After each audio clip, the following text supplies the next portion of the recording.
que a gente tem vivido muito, e aí e a gente já vai fazer esse paralelo do que está acontecendo com a gente e o que acontece com você na sua vida cristã.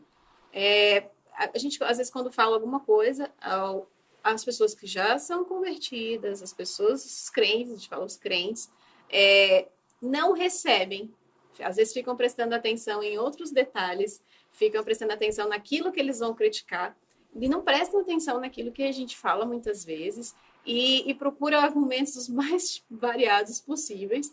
E algumas pessoas que não conhecem ainda, às vezes, Jesus e que não estão na igreja, conseguem absorver isso de uma forma porque não criou todos aqueles bloqueios, aquelas barreiras na mente.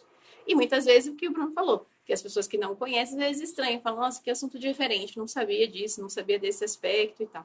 Mas muitas vezes, e aí, engraçado é que a Bíblia é muito, como a Bíblia é atemporal, né? Foi a mesma coisa que aconteceu com Paulo. Foi a mesma coisa que aconteceu com Paulo. Aquele povo que foi o povo escolhido para ser o povo de Deus, muitas vezes era o povo que rebatia as ideias, era o povo que tinha inveja, era o povo que vinha com as críticas mais duras. E foi o povo que colocou Paulo e Barnabé para fora daquela cidade depois de um tempo, porque não aguentou aquilo. E, em contrapartida, os gentios daquela época aceitaram, chamaram Paulo para vir no próximo sábado e encheram e lotaram a sinagoga. Então, é uma coisa para a gente pensar, sabe? É uma coisa para a gente pensar, porque às vezes você está me ouvindo aqui e você já vai à igreja há muitos anos e você tem as suas convicções, enfim. Talvez isso te impeça de absorver algo novo, de absorver uma nova forma de olhar para a coisa, de absorver a real verdade, muitas vezes. E você é cristão e você é crente, muitas vezes desde pequenininho, né? E aí é bom para você que está aqui também, que nunca foi para a igreja e que não é convertido, não é crente, de você saber que, de uma certa forma, você tem uma mente, às vezes um pouco até mais livre para absorver essas coisas. Então, ao invés de rebater também, respira fundo e coloca para dentro de você. Ao invés de você se rebaixar e falar assim, nossa, eu nunca fui para a igreja, não sou desse mundo, não sirvo para essas coisas. Muito pelo contrário. É para esse tipo de pessoas também que o evangelho existe. É para isso que Jesus enviou os discípulos dele, é para isso que a gente está aqui. Então, é bom olhar por essas duas óticas. Você que é convertido há mais tempo e já frequenta a igreja, e você que não é convertido e não frequenta nenhuma igreja, está aprendendo agora. Aí eu vou te dar um exemplo de coisas que não estão na Bíblia e que, às vezes, são muito difíceis das pessoas absorverem e, depois de muito tempo, elas absorvem. Quando olham para trás, pensam, nossa, como eu briguei por causa disso. Quando eu era criança, a imagem que a gente tinha de um evangélico era uma pessoa que não podia ver TV. Ele não podia ver TV, a mulher não podia cortar o cabelo. E outras coisas tantas, assim. E hoje a gente olha para trás e fala, nossa, mas que diferença, né? Mas quem estava vivendo aquilo naquela época não percebia que aquilo não estava na Bíblia. Que aquilo ali, na verdade, era uma coisa, é um costume que se criou dentro da igreja. E aí que se transformou numa religiosidade. Sabe? E é esse tipo de coisa que a gente tenta quebrar. Agora, se você já viu algum vídeo meu e da Tati, talvez você já tenha visto a gente falar o que eu vou dizer agora. E eu vou falar de novo porque é muito importante. Eu não quero que você concorde comigo só porque eu falei. Eu quero que você leia a Bíblia. Eu quero que você entenda a Bíblia. E eu não quero que você discorde de mim só porque alguém falou. Eu quero que você leia a Bíblia. Porque se eu chegar numa igreja que tenha 1000 membros e eu falar assim, olha, é muito importante que um cristão não minta jamais. Porque Deus fala sobre a mentira. E Deus fala que o diabo é o pai da mentira. E eu quero fazer uma pergunta para vocês aqui agora. Quem aqui já leu a Bíblia inteira, levanta a mão. São muito poucas as pessoas que vão levantar a mão, infelizmente, porque a gente terceirizou esse serviço. Em todas as igrejas, na nossa também. As pessoas terceirizaram esse serviço. Você passou para uma outra pessoa aprender a Bíblia para você. Quando eu trago uma coisa aqui, quando o Tati traz uma coisa aqui, a gente quer fazer você refletir. Você viu que eu comecei falando assim, vou começar a ler a partir do 44, mas eu queria que você lesse o capítulo todo, porque é muito legal. Você vai aprender muita coisa sobre Paulo falando ali em Antioquia. É isso que a gente quer fazer. É isso. E aí eu estava lendo um dia desse um comentário que uma pessoa escreveu num vídeo nosso e tinha alguém criticando alguma coisa e aí a pessoa escreveu embaixo, olha, é muito fácil pescar em pesca e pague. Eu quero ver pescar em mar aberto. O que ela estava querendo dizer? E foi o tema desse vídeo de hoje. Ela estava querendo dizer que pregar para o convertido e pregar o que o convertido já sabe, é fácil. Difícil é pregar para o não convertido.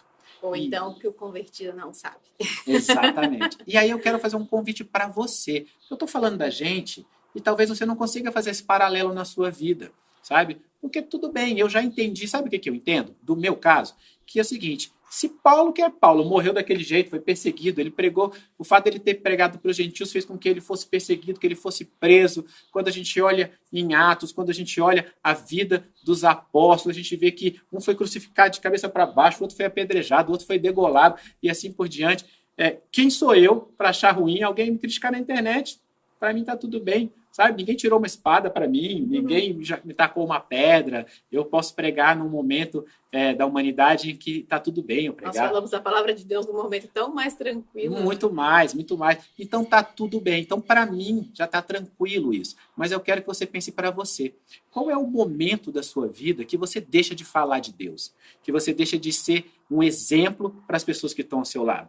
Qual é o momento em que você deixa que a reação daquela pessoa contrária a você te impeça de fazer a obra de Deus? Sabe? Às vezes, você está falando e aquela pessoa vai debochar de você. Aquela pessoa vai rir de você. Aquela pessoa talvez vai ser até grossa com você. Mas o que você fez foi plantar uma pequena semente e talvez uma outra pessoa vai colher amanhã. Não vai ser nem você. Mas está tudo bem se não for você. E está tudo bem se ninguém colher, porque você fez a sua parte. E será você que fez a sua parte. Pescando em pesca e pague ou em mar aberto? É uma pergunta que você sempre tem que fazer, porque Deus não te colocou nesse mundo para pescar em pesca e pague. Deus te colocou nesse mundo para pescar em mar aberto, para pescar exatamente aqueles peixes que ainda não estão ali no caminho de Deus. Então, às vezes a gente se acomoda, a gente acha que está tudo bem. Estou aqui, estou fazendo uma obra, estou fazendo um trabalho de Deus. Mas, na verdade, você está aí pescando no pesca e pague. E se você ainda não recebeu críticas, ou se você ainda não recebeu esse olhar debochado, ou se você ainda não recebeu alguma coisa desse sentido, das pessoas não concordarem com você, pensa bem, provavelmente você está pescando no pesca e pague. Porque você está atrás do aplauso fácil. Quem pesca em mar aberto recebe críticas e está tudo bem. Todos os discípulos de Jesus receberam muitas críticas, Jesus mesmo recebeu muitas críticas e está tudo bem. Então, se você não recebe, se você só recebe aplausos, se as pessoas só concordam com você, muitas vezes está deixando de atingir corações, está deixando de salvar vidas por conta disso. Olha, são raríssimas as pessoas que eu conheço que são cristãs, que são evangélicas, que nasceram no lar evangélico. Então, algum dia alguém pregou para sua família. Algum dia alguém pregou para você, falou de Deus para você. Alguém pescou você em mar aberto. Pescou você no mar aberto, sabe? Você não está no pesca e pague. Isso é uma crítica muito grande que eu tenho aos evangélicos, aos cristãos em geral. Cristãos em geral. É que eles querem pregar para os convertidos. E aí você vê poucas igrejas cristãs fazendo obra social. E olha, tem umas que fazem obras lindíssimas, tá? Sim. E também não que não seja importante pregar para os convertidos, lógico que claro é. Claro que falando só um pouco pensar além disso. Eu só estou falando para você pensar fora da caixa, assim. Não queira viver só naquele seu mundinho, porque Jesus disse o seguinte, que a gente ia enfrentar dificuldades no mundo, mas que a gente podia ficar tranquilo, porque ele venceu o mundo e que a gente ia vencer o mundo. Hora nenhuma ele falou assim, apartai-vos do mundo. Fique fora do mundo. Eu falo, não, faça a diferença. Seja luz no mundo. Sabe? Então, ele nos colocou para transformar os lugares. Não para sermos transformados pelo lugar. E quando você deixa de falar de Deus, quando você se recolhe, quando você se encolhe, quando você se envergonha, ou você se protege porque alguém vai te atacar e vai te agredir de alguma forma fazendo a obra de Deus, o mundo está ganhando. Quem está ganhando não é Deus. Quando você deixa acontecer isso. O mundo está ganhando, porque está te transformando. Você não está sendo luz para o mundo, você não está transformando, você está sendo transformado. E isso é muito triste. E uma pessoa que você impacta por conta dessa sua atitude diferente, de ter coragem, de falar e de enfrentar as críticas, vale todas aquelas críticas que você recebeu. A gente aqui no Mentalidade, quando a gente recebe um comentário positivo, ele destrói todos aqueles que vieram só para criticar. Então, você tem que pensar na coisa boa, sabe? No que você está fazendo de bem para aquelas pessoas. Porque, às vezes, quando a gente recebe uma crítica, quando a gente recebe uma coisinha negativa, a gente foca só naquilo. Ai, você viu o que o fulano falou de mim? Você viu o que aconteceu? E tal, olha isso. E a gente esquece de olhar o positivo, sabe? A gente pode receber 15 aplausos, né? Aplausos que a gente quer dizer é concordâncias, a pessoa concordou com você, a pessoa adorou e tal, não sei o quê. Se a gente recebe uma crítica, parece que todas aquelas 15 coisas boas a gente esquece. Então, uma coisa que você precisa fazer, é uma coisa que a gente faz muito aqui para blindar a gente, quando a gente vem aqui para falar de Deus, quando a gente vem aqui com coragem na internet, no mar aberto, falar de Deus, blindar e valorizar os comentários positivos. E uma outra coisa que a gente sempre fala aqui, se a pessoa não está fazendo o que a gente está fazendo, então ela não tem muito menos direito, e a gente não tem que dar, às vezes, ouvidos para críticas infundadas de pessoas que não estão fazendo o que nós estamos fazendo.